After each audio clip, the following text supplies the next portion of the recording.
सभी को नमस्कार। एक बार फिर से एक नई वीडियो में आपके सामने हाजिर हूँ। आज हम पढ़ने वाले हैं बायोलॉजी का एक बहुत ही इम्पोर्टेंट टॉपिक है जिसका नाम है कोशिका विज्ञान। तो कोशिका विज्ञान के बारे में आज हम पढ़ेंगे। तो चलिए शुरू करते हैं। क्वेश्चन नंबर फर्स्ट है, कोशिका की खोज किसने की थी? कोशिका की खोज किसने की थी? तो कोशिका की खोज की थी option A Robert Hooke, option B Antonie van Leeuwenhoek, option C Watson और ऑप्शन डी रॉबर्ट ब्राउन। तो इसका सही आंसर क्या हो जाएगा? इसका सही आंसर हो जाएगा रॉबर्ट हुक। रॉबर्ट हुक ने 1665 में बोतल की कॉर्क में, ये देखो ये बोतल है, बोतल के ऊपर एक लकड़ी का कॉर्क लगा हुआ है, तो बोतल की कॉर्क में सबसे पहले मृत कोशिकाओं को देखा था। रॉबर्ट हुक ने मृत कोशिकाओं की खोज की थी, जीवित कोशिकाओं की खोज नहीं की थी। इस चीज़ का ध्यान रखना है। अगर आपसे क्वेश्चन पूछा जाता है कि मृत कोशिका की खोज किसने की, या पूछा जाता है कि कोशिका की खोज किसने की, तब तो राइट आंसर होगा रॉबर्ट हुक। अगर आपसे पूछा जाता है कि जीवित कोशिका की खोज सबसे पहले किसने की, तो उसका राइट आंसर होगा एंटोनी वॉन ल्यूवेनहॉक। उसका आंसर क्या होगा? Antony van Leeuwenhoek. तो जीवित कोशिका की खोज तो की एंटोनी वॉन ल्यूवेनहॉक ने, और मृत कोशिका की खोज की थी रॉबर्ट हुक ने। रॉबर्ट हुक ने 1665 में जीवित कोशिका मृत कोशिका की खोज की थी, और एंटोनी वॉन ल्यूवेनहॉक ने 1674 में जीवित कोशिकाओं की खोज की थी। इन्होंने जीवित कोशिकाओं की खोज की थी, जो दांत साफ करने की खुरचनी आती है उसमें इन्होंने जीवित कोशिकाओं को देखा था।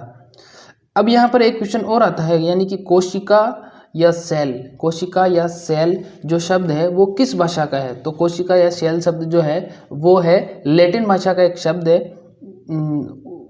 लैटिन भाषा का एक शब्द है जिसका नाम है सेल्यूला, उससे बना है। तो कोशिका, अगर आपसे पूछा जाता है कोशिका या सेल किस भाषा का शब्द है, तो वो कौन सी भाषा का शब्द है? लैटिन भाषा का शब्द है।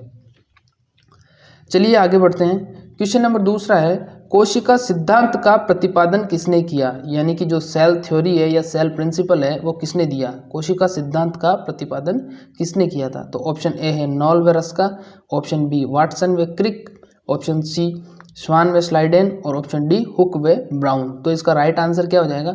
इसका राइट आंसर हो जाएगा ऑप्शन सी स्वान व स्लाइडेन। अब देखो कोशिका सिद्धांत होता क्या है। कोशिका सिद्धांत का मुख्य मतलब ये है कि सभी जो जीव हैं वो कोशिकाओं से मिलकर बने हैं। किससे बने हैं? कोशिकाओं से मिलकर बने हैं सभी जीव। और कोशिका जो है वो शरीर की रचनात्मक और क्रियात्मक इकाई है। अगर कोशिका सिद्धांत की बात की जाए तो उसके दो मुख्य बिंदु हैं। कौन कौन से हैं? सबसे पहला मुख्य बिंदु तो यह है कि सभी जीव कोशिका से मिलकर बने हैं, और दूसरा है कि कोशिका है वो शरीर की रचनात्मक और क्रियात्मक इकाई है। कौन सी इकाई है? रचनात्मक और क्रियात्मक इकाई है। तो उम्मीद करता हूँ कोशिका सिद्धांत आपको समझ में आ गया होगा।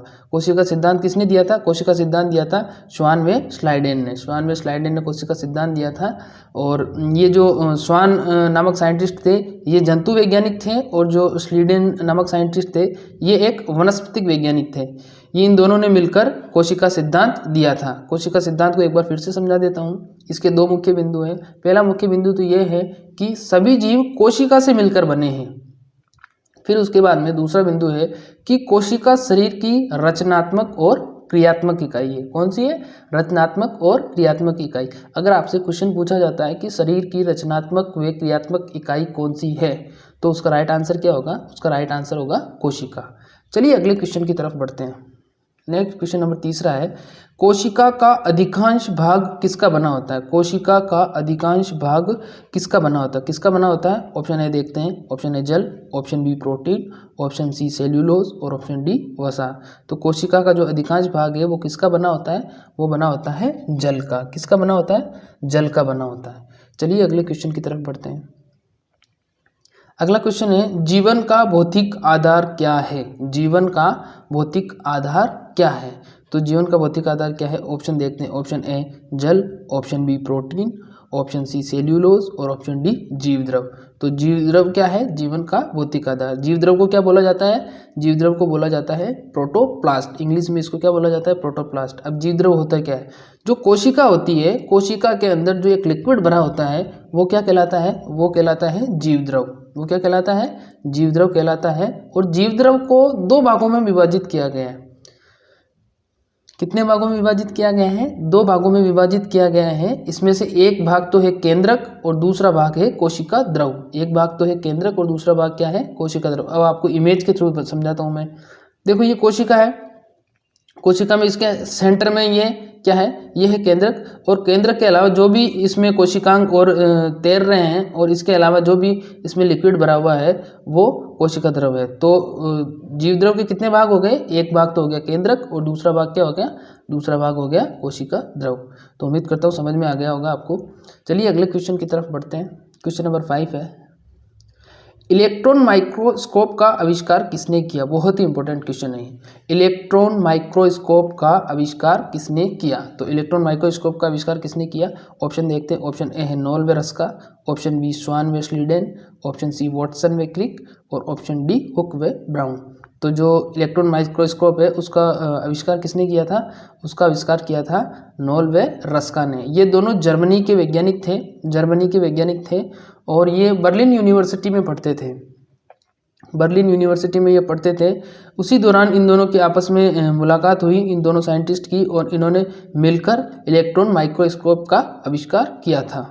देखिए ये इलेक्ट्रॉन माइक्रोस्कोप ऐसा होता है, इसमें ये इसका जो ऑप्टिकल लेंस होता है, इसके अंदर ये जो बॉक्स है इसके अंदर जो भी हमें आउटपुट देखना है उसको रखा जाता है। फिर इसका प्रिंट निकल के यहाँ पर इस कंप्यूटर पे आता है, इसका प्रिंट निकल के यहाँ पर इस कंप्यूटर पे आता है। ये यहाँ पर देखने के लिए ये भी है, लेकिन इसको सेट किया जाता है। सेट करने के बाद में इसका जो आउटपुट है वो निकल कर इस कंप्यूटर पे आता है। और इलेक्ट्रॉन माइक्रोस्कोप बहुत मतलब बड़ा होता है और बहुत ही ज़्यादा महंगा होता है, बहुत ही ज़्यादा महंगा होता है। तो इलेक्ट्रॉन माइक्रोस्कोप समझ में आ गया होगा। चलिए अगले क्वेश्चन की तरफ पढ़ते हैं। क्वेश्चन नंबर 6 है, डीएनए का द्विकुंडलित मॉडल किसने दिया था? देखो द्विकुंडलित मॉडल ऐसा होता है, यानी कि अपनी जो डीएनए होता है उसकी संरचना कैसी होती है? ऐसी होती है, उसकी संरचना ऐसी होती है। तो जो डीएनए है उसका द्विकुंडलित मॉडल किसने दिया था? ऑप्शन है नाल वे रस्का, ऑप्शन बी स्वान वे स्लाइडेन, ऑप्शन सी वाटसन वे क्रिक और ऑप्शन डी हुक वे ब्राउन। तो जो डीएनए है उसका द्विकुंडलित मॉडल किसने दिया था? उसका द्विकुंडलित मॉडल दिया था वाटसन वे क्रिक। अब द्विकुंडलित होता है तो द्विकुंडलित में इसके अलावा डीएनए से और कौन कौन से क्वेश्चन पूछे जाते हैं वो आपको मैं बताना चाहूँगा। सबसे पहले तो डीएनए की फुल फॉर्म ही पूछ ली जाती है कभी। तो डीएनए की फुल फॉर्म क्या होती है? डीएनए की फुल फॉर्म होती है डीऑक्सीराइबोज न्यूक्लिक अम्ल। फिर इसके बाद में आपसे एक क्वेश्चन और भी पूछा जा सकता है कि कोशिका में डीएनए केंद्रक के अलावा और कहाँ पर पाया जाता है? तो कोशिका में डीएनए केंद्रक के अलावा माइटोकॉन्ड्रिया में पाया जाता है। इस चीज़ का भी आप ध्यान रखिएगा। फिर उसके बाद में क्वेश्चन ये है कि जो डीएनए होता है वो सिंगल स्टैंडर्ड होता है या डबल स्टैंडर्ड होता है? तो डीएनए को कैसा होता है? डबल स्टैंडर्ड होता है। और डीएनए के जो कुंडलियाँ होती हैं, जो दोनों बंध होते हैं, वो किससे जुड़े होते हैं? वो जुड़े होते हैं हाइड्रोजन बॉन्ड से या हाइड्रोजन बंध से जुड़े रहते हैं। और उसके बीच में कौन कौन से क्षारक जुड़े होते हैं? एडेनिन तो जुड़ा होता है थायमिन से 2 बंध से। एडेनिन किससे जुड़ा होता है? थायमिन से जुड़ा होता है। कितने बंध से जुड़ा होता है? 2 बंध से जुड़ा होता है। कितने बंध से जुड़ा होता है? 2 बंध से जुड़ा होता है। और साइटोसिन होता है वो किससे जुड़ा होता है? ग्वानिन से जुड़ा होता है। कितने बंध होते हैं? उसमें 3 बंध होते हैं। कितने बंध होते हैं? 3 बंध होते हैं। तो डीएनए में जो बंध होता है वो कौन सा बंध होता है? हाइड्रोजन बंध होता है। और एडेनिन थायमिन से 2 बंध द्वारा जुड़ा रहता है और ग्वानिन साइटोसिन से 3 बंध द्वारा जुड़ा रहता है। और जो द्विकुंडलित मॉडल है वो किसने दिया था? वो दिया था वाटसन वे क्रिक ने। उम्मीद करता हूँ आपको समझ में आ गया होगा। एक बार प्लीज़ वीडियो को लाइक ज़रूर कर दे और चैनल को यहाँ से सब्सक्राइब कर दे ताकि मोटिवेशन मिलता रहे और वीडियो धड़ाधड़ आती रहे। चलिए आगे बढ़ते हैं। नेक्स्ट क्वेश्चन है, कोशिका की आत्मघाती थैली किसे कहते हैं? कोशिका की आत्मघाती थैली किसे कहा जाता है? ऑप्शन ए रिक्तिका, option B lysosome, option C केंद्रक और ऑप्शन डी लवक। तो जो आत्मघाती थैली होती है वो किसे कहा जाता है? कोशिका की आत्मघाती थैली कहा जाता है लाइसोसोम को। देखिए ये लाइसोसोम की संरचना ऐसी है, कोशिका में ऐसे पाया जाता है लाइसोसोम। और लाइसोसोम को अब आत्मघाती थैली तो कहते हैं, लेकिन क्यों कहते हैं? इसके पीछे रीज़न ये है कि जो लाइसोसोम होता है उसमें लगभग 20 से 25 प्रकार के पाचक एंजाइम पाए जाते हैं। ये पाचक एंजाइम, इनका मुख्य काम ये होता है कि अगर कोशिका में कोई हानिकारक पदार्थ आ जाता है जो कोशिका को नुकसान पहुंचा सकता है, तो उस कंडीशन में लाइसोसोम के जो एंजाइम होते हैं वो उस पदार्थ को पचाकर नष्ट कर देते हैं और उसको नष्ट कर देते हैं, बाहर निकाल देते हैं। लेकिन कभी कभी क्या होता है कि इन एंजाइम्स की मात्रा इसके अंदर बढ़ जाती है, इन एंजाइम्स की मात्रा इनके अंदर बढ़ जाती है और बढ़ने के कारण क्या होता है, ये लाइसोसोम फट जाता है, नष्ट हो जाता है और सारे एंजाइम्स बाहर आ जाते हैं। और बाहर आने के बाद में ये पूरी कोशिका को और उसके आसपास की जो कोशिकाएं होती है उसको क्या कर देते हैं, नष्ट कर देते हैं। तो ये इसका बेसिक सा कॉन्सेप्ट था। उम्मीद करता हूँ आपको समझ में आ गया होगा। एक बार फिर से समझा देता हूँ कि आत्मघाती थैली इसको क्यों कहा जाता है। देखो, इसके अंदर विभिन्न हाइड्रोलिटिक एंजाइम पाए जाते हैं जो पाचक एंजाइम होते हैं और ये लगभग 24-25 प्रकार के होते हैं। और इनका मुख्य काम क्या होता है कि हानिकारक जो चीज़ें आ रही हैं कोशिका के अंदर उसको नष्ट करना। तो कभी कभी क्या होता है कि इसमें इनकी मात्रा बढ़ जाती है, इन पाचक एंजाइम की मात्रा इसमें बढ़ जाती है और उसके बाद में ये खुद फट जाता है और फटने के बाद में क्या होता है कि सारे पाचक एंजाइम बाहर आ जाते हैं और बाहर आने के बाद में ये आसपास की कोशिकाओं को भी नष्ट कर देते हैं। इसीलिए इसको क्या कहा जाता है, आत्मघाती थैली भी कहा जाता है और सुसाइड बैग भी इसको कहा जाता है। तो ध्यान रखिएगा, आत्मघाती थैली या लाइसोसोम को सुसाइड बैग क्यों कहते हैं, क्योंकि इसमें पाचक एंजाइम होते हैं, फट जाता है और फटने के बाद कोशिका को भी नष्ट कर देता है। तो उम्मीद करता हूँ वीडियो आपको पसंद आ रही होगी। चलिए अगले क्वेश्चन की तरफ बढ़ते हैं। क्वेश्चन नंबर 8 है, कोशिका का शक्ति गृह किसको कहते हैं? कोशिका का शक्ति गृह या पावर हाउस ऑफ सेल किसको कहा जाता है? किसको कहा जाता है? तो अब इसमें ऑप्शन ए है रिक्तिका, option B lysosome, option C केंद्रक और ऑप्शन डी सूत्रकणिका। तो सूत्रकणिका को माइटोकॉन्ड्रिया कहते हैं इंग्लिश में। तो इसका राइट आंसर क्या हो जाएगा, कोशिका का जो शक्ति गृह होता है वो क्या होता है, वो होता है सूत्रकणिका या माइटोकॉन्ड्रिया। सूत्रकणिका या माइटोकॉन्ड्रिया।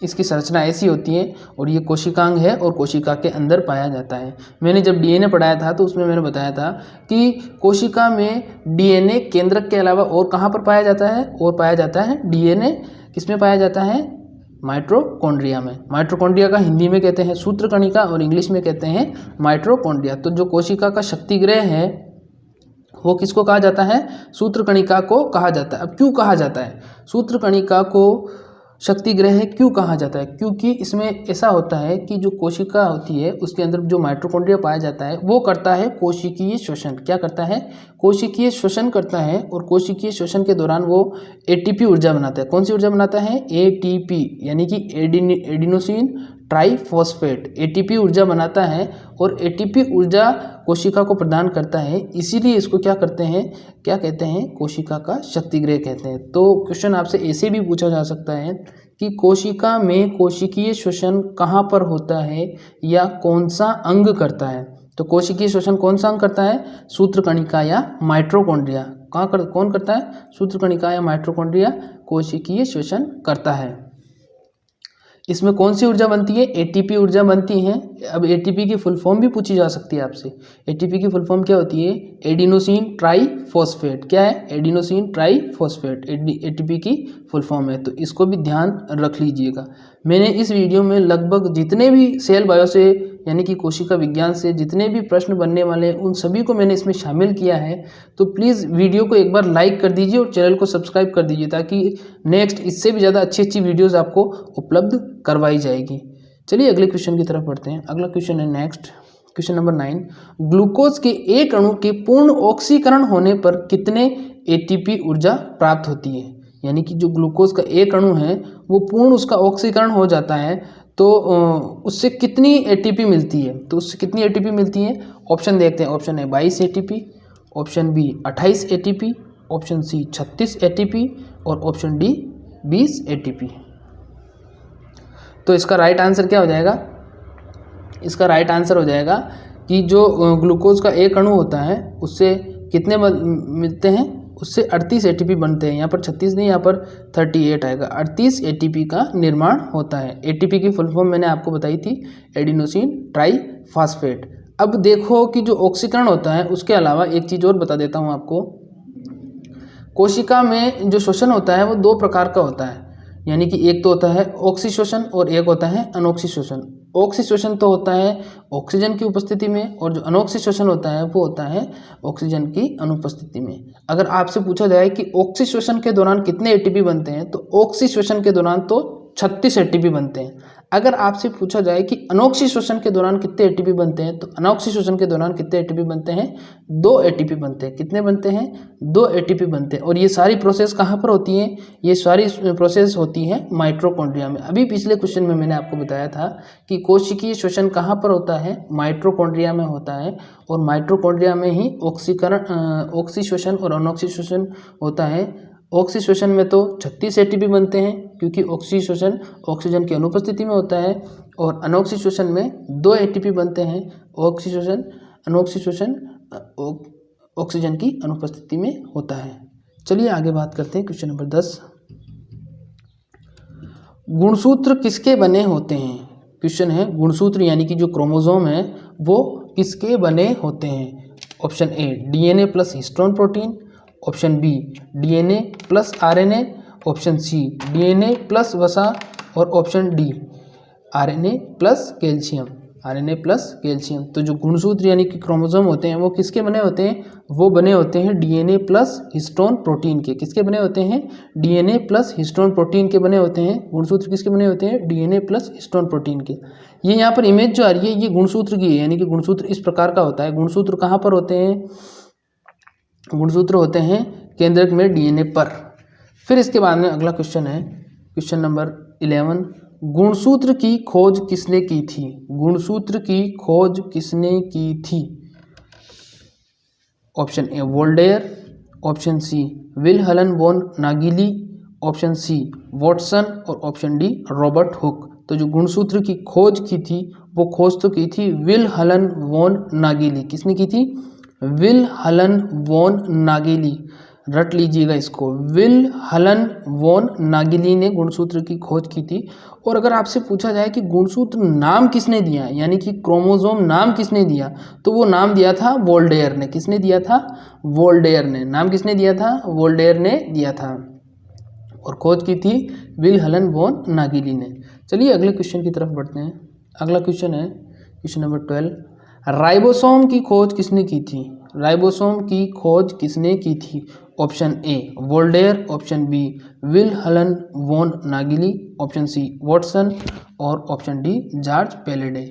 George Palade. तो राइबोसोम की खोज किसने की थी? राइबोसोम की खोज की थी जॉर्ज पेलेडे ने। किसने की थी? जॉर्ज पेलेडे ने राइबोसोम की खोज की थी। और इसका जो नामकरण है वो नामकरण किसने किया था? वो किया था रिचर्ड बी रॉबर्ट।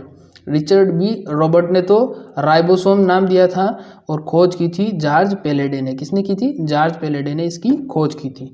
चलिए अगले क्वेश्चन की तरफ बढ़ते हैं। नेक्स्ट क्वेश्चन है, मानव शरीर की सबसे छोटी कोशिका कौन सी है? अब यहाँ पर पूछा है मानव शरीर की, तो मानव शरीर की सबसे छोटी कोशिका कौन सी है? ऑप्शन ए शुक्राणु, option B WBC, option C RBC, और ऑप्शन डी अंडाणु।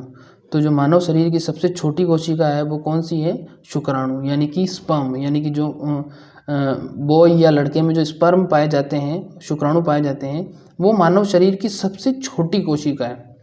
फिर इसके बाद में WBC की फुल फॉर्म होती है वाइट ब्लड सेल या सफ़ेद रक्त कणिका, और RBC की फुल फॉर्म होती है रेड ब्लड सेल या लाल रक्त कणिका। WBC RBC से ज़्यादा पाई जाती है, इसीलिए खून का रंग लाल होता है। तो उम्मीद करता हूँ पसंद आ गया, समझ में आ गया होगा आपको। चलिए क्वेश्चन नंबर नेक्स्ट है 14, मानव शरीर की सबसे बड़ी कोशिका। अब छोटी तो मैंने बता दिया था, अब पूछा है बड़ी कोशिका। तो मानव शरीर की सबसे बड़ी कोशिका ऑप्शन है शुक्राणु, WBC, RBC और अंडाणु। तो सबसे बड़ी कोशिका कौन सी हो जाएगी? सबसे बड़ी कोशिका हो जाएगी अंडाणु। कौन सी हो जाएगी? अंडाणु सबसे बड़ी कोशिका होती है।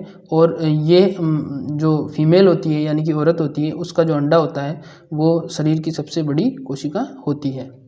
चलिए अगले क्वेश्चन की तरफ बढ़ते हैं। अगला क्वेश्चन है, मानव शरीर की सबसे लंबी कोशिका। अब यहाँ पर बड़ी नहीं पूछा, यहाँ पर पूछा है लंबी कोशिका। लंबी कोशिका कौन सी होती है?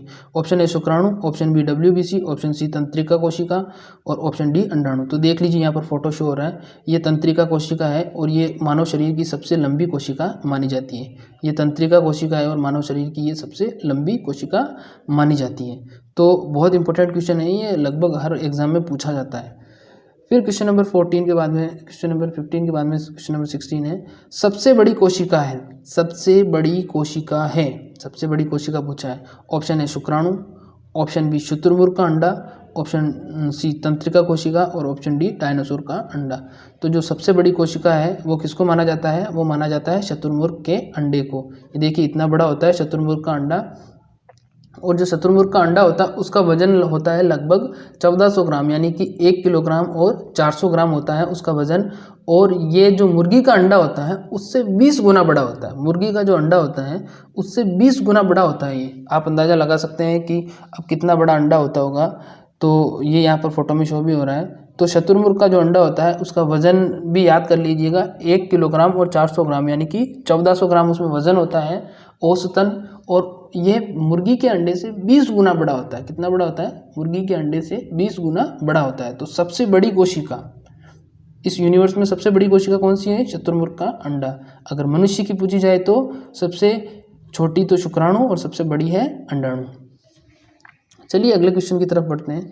अगला क्वेश्चन है, फलों व बीजों को आकर्षक रंग प्रदान करता है। फलों व बीजों को आकर्षक रंग प्रदान करता है, कौन प्रदान करता है। Option A chromoplast, option B bioplast, option C plastid और ऑप्शन डी कोई नहीं। तो जो फलों और बीजों को आकर्षक रंग प्रदान करता है वो करता है क्रोमोप्लास्ट। ऐसी संरचना होती है कोशिका के अंदर, ये पाया जाता है। और इसका मुख्य काम क्या होता है, मुख्य कार्य होता है इसका फलों और बीजों को, सब्जियों को आकर्षक रंग प्रदान करना। चलिए अगले क्वेश्चन की तरफ बढ़ते हैं। नेक्स्ट अगला क्वेश्चन है, पत्तियों को आकर्षक हरा रंग प्रदान करता है। पत्तियों को आकर्षक हरा रंग प्रदान करता है। Option A chromoplast, option B bioplast, option C plastid और ऑप्शन डी क्लोरोप्लास्ट। तो इसका राइट आंसर क्या हो जाएगा, इसका राइट आंसर हो जाएगा क्लोरोप्लास्ट। क्लोरोप्लास्ट को क्या कहते हैं, हरित लवक भी इसको बोला जाता है। ये देखो, ये इस प्रकार की संरचना पाई जाती है, कोशिका के अंदर पाई जाती है। कहाँ पर पाई जाती है, कोशिका के अंदर पाई जाती है, सिर्फ और सिर्फ जंतु कोशिका में, सिर्फ और सिर्फ वनस्पति कोशिका में पाई जाती है। और वनस्पति कोशिका में ये संरचना पाई जाती है, जिसके कारण क्या होता है, पेड़ पौधों का रंग क्या होता है, हरा होता है। क्या होता है, हरा होता है। इसके अंदर एक वर्णक पाया जाता है जिसको बोला जाता है क्लोरोफिल। क्या पाया जाता है, क्लोरोफिल वर्णक पाया जाता है। और उस क्लोरोफिल वर्णक का अगर आपसे मुख्य तत्व पूछा जाए, बहुत ही इंपॉर्टेंट क्वेश्चन है, क्वेश्चन पूछा जाता है कि क्लोरोफिल का मुख्य तत्व कौन सा है, तो क्लोरोफिल का मुख्य तत्व कौन सा है, मैग्नीशियम है। क्या है, मैग्नीशियम है। तो इस क्वेश्चन को एक बार फिर से देखते हैं। पत्तियों को आकर्षक हरा रंग प्रदान करता है, पत्तियों को आकर्षक हरा रंग प्रदान करता है, कौन करता है, क्लोरोप्लास्ट, जिसको हिंदी में बोला जाता है हरित लवक। ये सिर्फ और सिर्फ वनस्पति कोशिका में पाया जाता है। और इसके अंदर एक वर्णक पाया जाता है जिसको बोला जाता है क्लोरोफिल। क्या बोला जाता है, क्लोरोफिल बोला जाता है इसको। और क्लोरोफिल का जो मुख्य मुख्य तत्व है वो कौन सा है, वो है मैग्नीशियम। कौन सा है, मैग्नीशियम। तो उम्मीद करता हूँ आपको समझ में आ गया होगा। फिर इसके बाद में अगला क्वेश्चन नंबर 19, पादप कोशिका भित्ति बनी होती है। यानी कि जो पादप कोशिका होती है, ये देखो यहाँ पर ये कोशिका शो हो रही है, इसका जो भित्ति है, चारों तरफ की भित्ति है, वो किसकी बनी होती है, पादप कोशिका भित्ति। Option A cellulose, option B protein, option C वसा और ऑप्शन डी लिपिड। तो जो पादप कोशिका भित्ति होती है वो किसकी बनी होती है, सेल्यूलोज की बनी होती है। किसकी बनी होती है, सेल्यूलोज की बनी होती है। और पादप कोशिका अपारगम्य होती है, यानी कि ना तो कोशिका से बाहर कोई स्त्राव किया जा सकता है, ना कोशिका के अंदर कोई स्त्राव आ सकता है। ये अपारगम्य होती है, ना तो कोशिका से बाहर कुछ जा सकता है, ना कोशिका के अंदर कुछ आ सकता है। तो क्वेश्चन आपसे ऐसे भी पूछा जा सकता है कि पादप कोशिका भित्ति होती है अपारगम्य, अर्धपारगम्य, उपयुक्त दोनों या दोनों में से कोई नहीं। तो कोशिका भित्ति कैसी होती है, कोशिका भित्ति होती है अपारगम्य। किसकी बनी होती है, सेल्यूलोज की बनी होती है। चलिए अगले क्वेश्चन की तरफ पढ़ते हैं। अगला क्वेश्चन है, जंतु कोशिका झिल्ली बनी होती है। यानी कि पादप कोशिका में तो भित्ति पाई जाती है और जंतु कोशिका में झिल्ली पाई जाती है। तो जंतु कोशिका झिल्ली बनी होती है। Option A cellulose, option B protein व लिपिड, ऑप्शन सी जल और ऑप्शन डी स्टार्च। तो जो कोशिका झिल्ली है वो किसकी बनी होती है, कोशिका झिल्ली बनी होती है प्रोटीन प्लस लिपिड की। किसकी बनी होती है, प्रोटीन प्लस लिपिड की। ये देखो, ये जंतु कोशिका है, ये इसमें जो कोशिका भित्ति है, झिल्ली है, वो किसकी बनी होती है, प्रोटीन प्लस लिपिड की बनी होती है। और कोशिका झिल्ली होती है वो अर्धपारगम्य होती है, अर्धपारगम्य होती है। यानी कि कुछ पदार्थ अंदर आ सकते हैं और कुछ पदार्थ बाहर जा सकते हैं। कुछ पदार्थ तो अंदर आ सकते हैं और कुछ पदार्थ बाहर जा सकते हैं। अब पूछा जाता है क्वेश्चन कि जो जंतु कोशिका झिल्ली होती है उसमें कितने लेयर होते हैं, तो उसमें 3 लेयर होते हैं। सबसे पहले प्रोटीन, फिर उसके बाद में लिपिड, फिर उसके बाद में वापस से प्रोटीन। यानी कि सबसे पहले जो बाहरी आवरण होगा वो प्रोटीन का होगा, फिर उसके बाद में बीच में जो आवरण होगा वो लिपिड का होगा, फिर बाहरी जो आवरण होगा वो वापस से किसका होगा, प्रोटीन का होगा। तो यानी कि 3 लेयर होती हैं, प्रोटीन, लिपिड और प्रोटीन, प्रोटीन, लिपिड और प्रोटीन। तो इसके सारे क्वेश्चन बता दिए मैंने। चलिए अगले क्वेश्चन की तरफ बढ़ते हैं। क्वेश्चन नंबर नेक्स्ट है, पादप कोशिका का रसोई घर किसे कहा जाता है? पादप कोशिका का रसोई घर किसे कहा जाता है? अब यहाँ पर पूछा गया है रसोई घर, फिर पूछा गया है पादप कोशिका। पादप कोशिका यानी कि जो पेड़ पौधों की होती है। तो इसमें ऑप्शन ए है केंद्रक, option B ribosome, option C chloroplast और ऑप्शन डी प्लास्टिड। तो पादप कोशिका का रसोई घर किसको कहा जाता है? पादप कोशिका का रसोई घर कहा जाता है क्लोरोप्लास्ट को। क्लोरोप्लास्ट यानी कि हरित लवक। अब क्यों कहा जाता है? क्योंकि जो क्लोरोप्लास्ट होता है वो प्रकाश की उपस्थिति में क्लोरोफिल के माध्यम से क्या बनाता है? भोजन बनाता है। क्या बनाता है? भोजन बनाता है। इसीलिए इसको क्या कहा जाता है? इसीलिए इसको कहा जाता है क्लोरोप्लास्ट को रसोई घर। ठीक है, तो पादप कोशिका का रसोई घर कौन सा हो गया? क्लोरोप्लास्ट। क्यों? क्योंकि ये प्रकाश की उपस्थिति में हरित लवक वर्णक के साथ और क्लोरोफिल के साथ मिलकर भोजन का निर्माण करता है। इसीलिए इसको क्या कहा जाता है? इसलिए इसको कहा जाता है रसोई घर। चलिए अगले क्वेश्चन की तरफ बढ़ते हैं। अगला क्वेश्चन है, कोशिका की प्रोटीन निर्माण फैक्ट्री किसे कहा जाता है? कोशिका की प्रोटीन निर्माण फैक्ट्री किसे कहा जाता है? ऑप्शन ए केंद्रक, option B ribosome, option C chloroplast और ऑप्शन डी प्लास्टिड। तो इसका राइट आंसर क्या हो जाएगा? इसका राइट आंसर हो जाएगा राइबोसोम। यानी कि कोशिका में जो प्रोटीन का निर्माण होता है वो कहाँ पर होता है? वो होता है राइबोसोम में। कहाँ पर होता है? राइबोसोम में होता है। देखिए राइबोसोम, ये पूरी कोशिका है। कोशिका के अंदर ये जो छोटे छोटे कण दिख रहे हैं आपको, ये छोटे छोटे कण क्या कहलाते हैं? ये राइबोसोम कहलाते हैं। ये क्या कहलाते हैं? राइबोसोम कहलाते हैं। और इन्हीं के द्वारा क्या किया जाता है? प्रोटीन का निर्माण किया जाता है। इसलिए इसको क्या बोला जाता है? प्रोटीन निर्माण फैक्ट्री या प्रोटीन निर्माण स्थल। क्वेश्चन आपसे ऐसे भी पूछा जा सकता है कि कोशिका में प्रोटीन का निर्माण कहाँ पर होता है? तो कोशिका में प्रोटीन का निर्माण कहाँ पर होगा? फैक्ट्री के अंदर ही होगा। फैक्ट्री कौन सी है? राइबोसोम है। कौन सी है? राइबोसोम है। चलिए अगले क्वेश्चन की तरफ बढ़ते हैं। क्वेश्चन नेक्स्ट है, कोशिका का मस्तिष्क, कोशिका का मस्तिष्क किसे कहा जाता है? कोशिका का मस्तिष्क किसे कहा जाता है? ऑप्शन ए केंद्रक, option B ribosome, option C chloroplast और ऑप्शन डी प्लास्टिड। तो जो कोशिका का मस्तिष्क बोला जाता है वो किसको बोला जाता है? वो बोला जाता है केंद्रक को। वो केंद्रक को बोला जाता है। क्यों बोला जाता है? क्योंकि जो केंद्रक होता है वो संपूर्ण कोशिका को नियंत्रित करता है। कोशिका की जितनी भी क्रियात्मक गतिविधियाँ होती हैं उसको नियंत्रित करने का काम कौन करता है? केंद्रक करता है। उसको नियंत्रित करने का काम कौन करता है? केंद्रक करता है। तो कोशिका का मस्तिष्क कौन कहलाएगा? केंद्रक कहलाएगा। ये ऐसी संरचना होती है केंद्रक की, ये कोशिका के अंदर पाया जाता है। और केंद्रक के अंदर एक और चीज़ पाई जाती है जिसको बोला जाता है केंद्रिका या न्यूक्लियोलस। क्या बोला जाता है? केंद्रिका या न्यूक्लियोलस। चलिए अगले सवाल की तरफ बढ़ते हैं। नेक्स्ट क्वेश्चन नंबर 24 है, केंद्रक की खोज किसने की थी? केंद्रक की खोज किसने की थी? Option A Robert Brown, option B Robert Hooke, option C Waldeyer और ऑप्शन डी किक। तो जो केंद्रक की खोज की थी वो केंद्रक की खोज किसने की थी? वो की थी रॉबर्ट ब्राउन ने। किसने की थी? रॉबर्ट ब्राउन ने केंद्रक की खोज की थी। चलिए अगले सवाल की तरफ बढ़ते हैं। क्वेश्चन नंबर 25, अंतःप्रद्रवी जालिका की खोज किसने की थी? अंतःप्रद्रवी जालिका जिसको इंग्लिश में बोला जाता है एंडोप्लाज्मिक रेटिकुलम। एंडोप्लाज्मिक रेटिकुलम इसको बोला जाता है। और इसकी खोज किसने की थी? Option A Robert Brown, option B Robert Hooke, option C Hitchcock और ऑप्शन डी पोर्टर। तो अंतःप्रद्रवी जालिका की खोज किसने की थी? पोर्टर ने की थी। अब देखो अंतःप्रद्रवी जालिका की संरचना कैसी होती है। सबसे पहले तो यहाँ पीछे शब्द आ रहा है जालिका, दैट मीन्स इसकी संरचना कैसी होगी? जालिका नुमा इसकी संरचना होगी। और ये एक कोशिकांग है जो पाया जाता है कोशिका के अंदर। ये देखो एंडोप्लाज्मिक रेटिकुलम, इसकी संरचना ऐसी होती है, इस प्रकार से ये फैली रहती है, इस प्रकार से ये फैली रहती है। जालीनुमा संरचना होती है, नलिकाएँ होती हैं जो पूरी कोशिका को ढांचा प्रदान करने का काम करती है। क्या करती है? एक संपूर्ण कोशिका को ढांचा प्रदान करने का कार्य करती है। इसीलिए इसको क्या बोला जाता है? अंतःप्रद्रवी जालिका बोला जाता है। तो कोशिका को ढांचा प्रदान करने का काम कौन करती है? कोशिका को ढांचा प्रदान करने का काम करती है अंतःप्रद्रवी जालिका। चलिए अगले सवाल की तरफ बढ़ते हैं। अगला सवाल क्वेश्चन नंबर 26 है,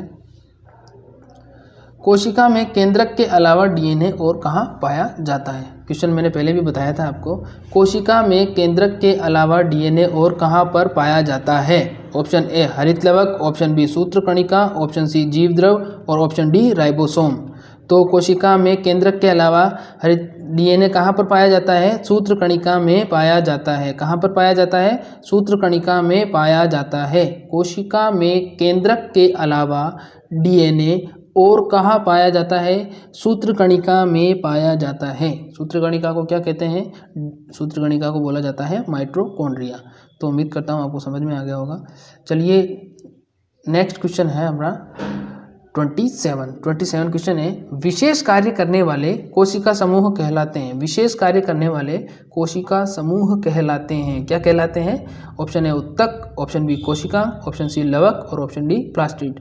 तो विशेष कार्य करने वाले कोशिका क्या कहलाते हैं, उत्तक कहलाते हैं। या कोशिकाओं का समूह पूछ लिया जाए तो कोशिकाओं का समूह भी क्या होगा, कोशिकाओं का समूह भी उत्तक कहलाएगा। क्या कहलाएगा, उत्तक कहलाएगा, जिसको इंग्लिश में बोला जाता है टिश्यू। क्या बोला जाता है, टिश्यू बोला जाता है।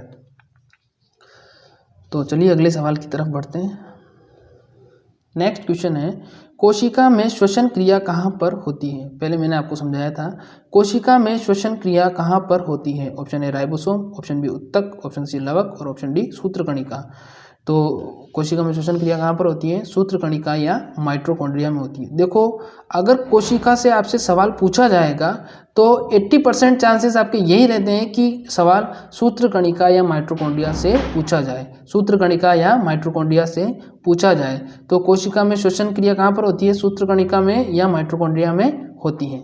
चलिए अगले सवाल की तरफ बढ़ते हैं। अगला सवाल है क्वेश्चन नंबर 29, मानव शरीर की सबसे बड़ी हड्डी कौन सी है। मानव शरीर की सबसे बड़ी हड्डी कौन सी है। Option A stapes, option B femur, option C tibia और ऑप्शन डी फिबुला। तो जो सबसे बड़ी हड्डी है वो कौन सी है, फीमर है। कौन सी है, फीमर है।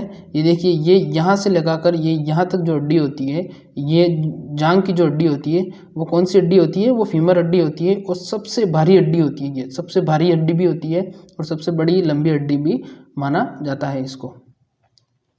तो उम्मीद करता हूँ वीडियो आपको पसंद आ रहा होगा। प्लीज़ एक बार वीडियो को लाइक और यहाँ से सब्सक्राइब कर लीजिए चैनल को, ताकि आपको सारे अपडेट्स मिलते रहें।